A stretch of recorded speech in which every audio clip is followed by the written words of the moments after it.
লালমনিরহাট জেলা প্রশাসন থেকে পেয়েছেন লালমনিরহাট রত্ন পুরস্কার। দেশ বিদেশের বিভিন্ন বিশ্ববিদ্যালয়ে পড়ানো হয় তারই লেখা বই। রয়েছে মুঘল, সুলতান এবং ব্রিটিশ আমলের তরোয়াল সহ ১৪০০ বছরের পুরনো কড়ি পর্যন্ত। প্রায় ব্যক্তিগত উদ্যোগে নিজের পকেটের টাকা খরচ করে প্রায় ২,০০০-এরও অধিক প্রত্নতত্ত্বর জিনিস নিয়ে সাজিয়েছেন এই জাদুঘর।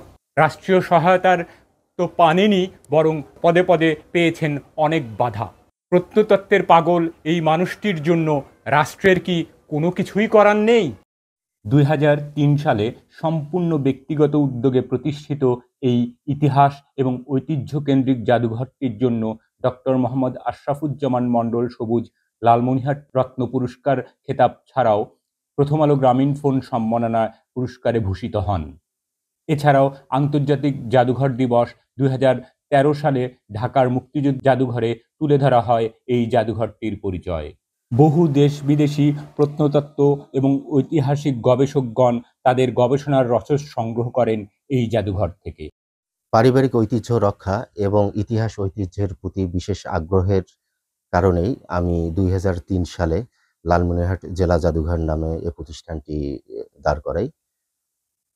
তো প্রথমে আমার নিজের পরিবারের বিভিন্ন ঐতিহ্যবাহী জিনিসপত্রগুলো সংগ্রহে নিয়ে আসি। তারপরে এর সংগ্রহের পরিধি অত্যন্ত ব্যাপক পরিসরে চলে আসে। ইতিহাস, ঐতিহ্য, সাহিত্য, সংস্কৃতি কেন্দ্রিক অনেক দুষ্প্রাপ্য ডকুমেন্ট, প্রায় ১,০০০-এরও অধিক দুষ্প্রাপ্য ডকুমেন্ট এবং জিনিসপত্র আমার সংগ্রহে রয়েছে। এগুলো দীর্ঘ ২১ বছর ধরে আমি আগলে রেখেছি। কোনো ডকুমেন্ট খাটের নিচে, কোনোটা সেলফে, এভাবে আগলে রেখেছি। কিন্তু এগুলো এভাবে সংরক্ষণ করা ব্যক্তিগতভাবে খুবই কষ্টকরে পরিণত হয়েছে। বাসগৃহ ভিত্তিক এ জাদুঘরটিকে একটি পূর্ণাঙ্গ জাদুঘরে রূপদানে সরকার যদি এগিয়ে আসেন, তাহলে হাজার বছরের এই ঐতিহ্যগুলো একদিক দিয়ে যেমন সংরক্ষিত হবে, অন্য দিক দিয়ে তেমনি গবেষকদের জন্য একটা নতুন দিগন্তের উন্মোচন হবে বলে আমি দৃঢ়ভাবে বিশ্বাস করি। জাদুঘরটিতে রয়েছে হাজারো ঐতিহাসিক আর প্রত্নতত্ত্বের সংগ্রহ।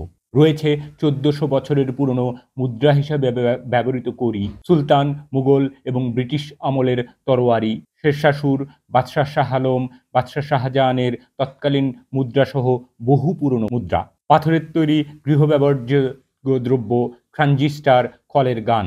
এছাড়াও বহু মূল্যবান পুস্তিকা, এমনকি চর্যাপদের কপিও রয়েছে ব্যক্তিগত উদ্যোগে প্রতিষ্ঠিত এই সংগ্রহশালাটিতে তথা জাদুঘরটিতে।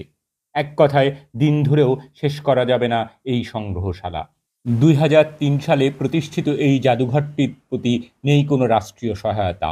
২০০৬ সালে লালমনিরহাট জেলা প্রশাসন থেকে সরকারি একখণ্ড জমি বরাদ্দের কথা থাকলেও দীর্ঘ ২০ বছরেও আলোর মুখ দেখেনি তা। তবে কি রাষ্ট্রীয় বঞ্চনা আর বৈষম্যর শিকার হয়ে হারিয়ে যাবে আশরাফুজ্জামানের ব্যক্তিগত উদ্যোগে প্রতিষ্ঠিত এই জাদুঘরটি? লালমনিরহাট জেলা প্রশাসন কি জাদুঘরটির জন্য নয়, বরং আশরাফুজ্জামানকে কাগজের স্বীকৃতির মধ্য দিয়েই দায় সারতে চান? জাদুঘরটি কি পাবে না একটি স্থায়ী ঠিকানা, নাকি ধ্বংস হয়ে যাবে বাংলাদেশের ইতিহাস আর ঐতিহ্যের এই ধারক বাহক জাদুঘরটি? এটিই এখন দেখার বিষয়। ইনম ও Shahriar, senior staff reporter, Bangla FM।